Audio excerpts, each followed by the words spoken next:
Another important application of first passage ideas is to chemical kinetics, where one is often interested in how efficiently do diffusing reactants actually undergo a reaction.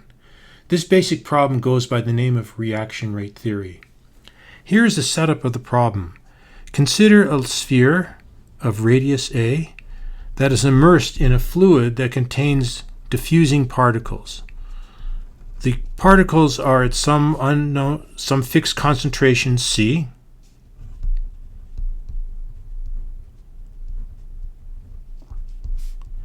and each particle diffuses around. And if one of these diffusing particles hits the sphere, it is absorbed. And each particle is diffusing according to some diffusion coefficient capital D. So the basic thing that we want to calculate here is how quickly are particles absorbed on the surface of the sphere.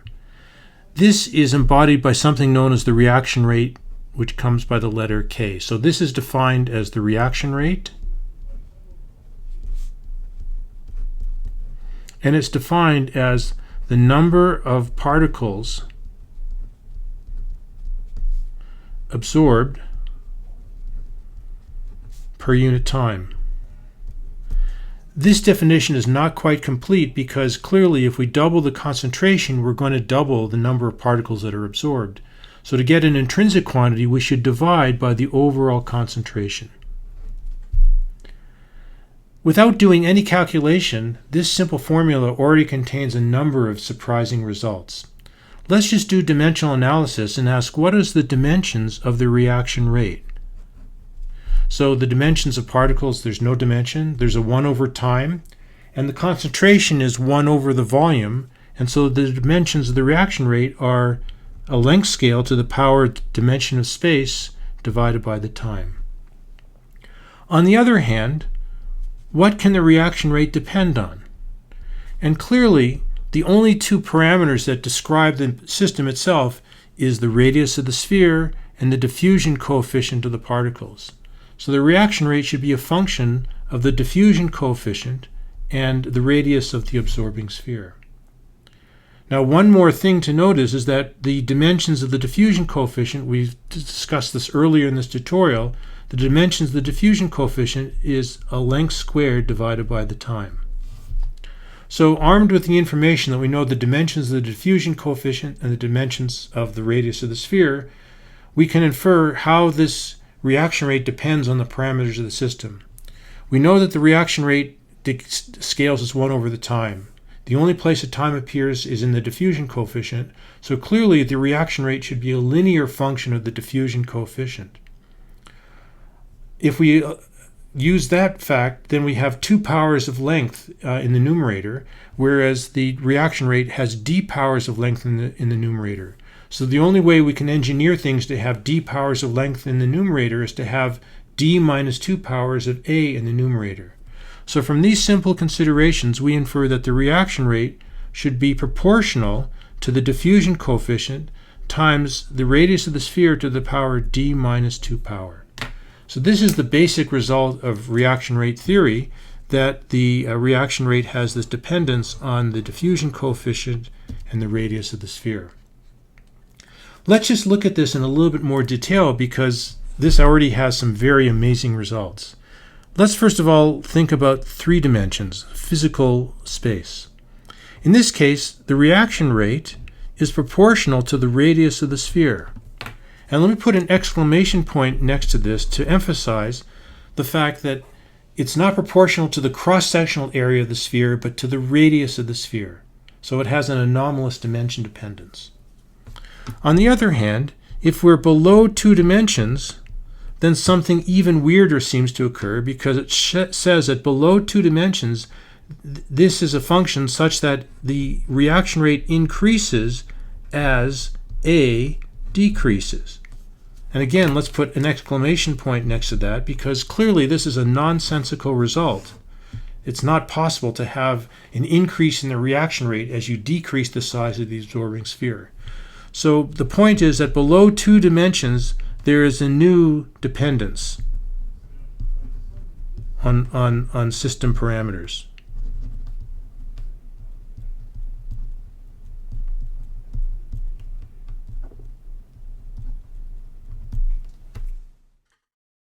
Let's now work out the reaction rate theory quantitatively in 3 dimensions. So we have our familiar setup of an absorbing sphere of radius a that is immersed in a fluid of diffusing particles that are each diffusing with diffusion coefficient d. Whenever one of these diffusing particles hits the surface of the sphere, it is absorbed. So to compute the reaction rate, what we first have to compute is the concentration profile of particles outside the sphere, and then from that we can then compute the flux of particles to the surface of the sphere itself. So for the first part of the problem, to find the concentration profile, we have to solve the following classic boundary value problem. We have to solve the diffusion equation, dc dt is equal to d Laplacian of c, subject to appropriate initial and boundary conditions. And an appropriate initial condition is that exterior to the surface of the sphere at initial time, the concentration which we can set it to be anything, let's set it to be equal to 1. And we also have the boundary condition that if a particle hits the sphere at any positive time, it is absorbed, which corresponds to the absorbing boundary condition that the concentration is 0. So this is the problem that we have to solve. This is a classic boundary value problem. The solution can be written in terms of Bessel functions, and with a little bit of cleverness, one can actually transform this to a one-dimensional problem where the solution can be written in terms of elementary functions, namely the error function. But I'm going to try and avoid all of that by taking advantage of the fact that in 3 dimensions, a diffusing particle or a random walker is transient. That is, the probability that a particle starting at some distance away from the sphere actually hits the sphere is less than 1. What this means is that the depletion of particles near the surface of the sphere is not very severe. Moreover, it also means that particles from infinity can come in and replenish the particles that are depleted because of the absorption. And because of this feature, I'm going to hypothesize, and in fact it's a true statement, that in the long time limit, this concentration profile actually goes to a steady state. So instead of solving the time-dependent problem, I'm going to solve the time-independent or the steady-state version of the same problem. That is, I'm going to solve not the diffusion equation, but the Laplace equation, d Laplacian of c is equal to 0. Namely, I'm going to set the time derivative equal to 0. We have to solve the same problem with the corresponding boundary conditions as in the time-dependent problem, and that is that at the surface of the sphere, this steady-state concentration should be equal to 0, and moreover that if we go to infinity, the concentration should be 1. So this is the problem that we're going to solve instead of the full time-dependent problem, and I will argue, and in fact it is true, that this time-independent problem corresponds to the infinite time limit of the time-dependent problem. The nice feature of solving this time-independent problem is that it's just the good old Laplace equation at the surface of a spherical conductor, and so we know the solution from our freshman physics. And for this set of boundary conditions, the solution is very simple. C of r is equal to 1 minus a over r. Now, in addition to the fact that the solution is simple, it also has a very nice interpretation in terms of random walks. Earlier in the discussion of first passage ideas, we learned that the exit probability, or the hitting probability, satisfies the Laplace equation with an appropriate boundary condition. If one looks here at what we're trying to solve, it looks very similar to the hitting probability problem, namely the probability that a random walk will eventually hit the sphere, except the boundary condition is a little bit backwards because we have a boundary condition that if you're at the surface of the sphere, the concentration is 0. So in fact, what we're solving is not the hitting probability, but we're solving the classic escape probability. Namely, what is the probability that a random walker that starts at radial position r escapes to infinity without ever hitting the surface of the sphere? And these boundary conditions just mirror this escape probability. If I start at the surface of the sphere, by definition I cannot escape, and if I start infinitely far away, then I have escaped by definition. So this is nothing more than the eventual escape probability, and notice it has this nice feature that if you start at distance a above the surface of the sphere, or namely r is 2a, the escape probability is 1/2, and the eventual hitting probability is also equal to 1/2.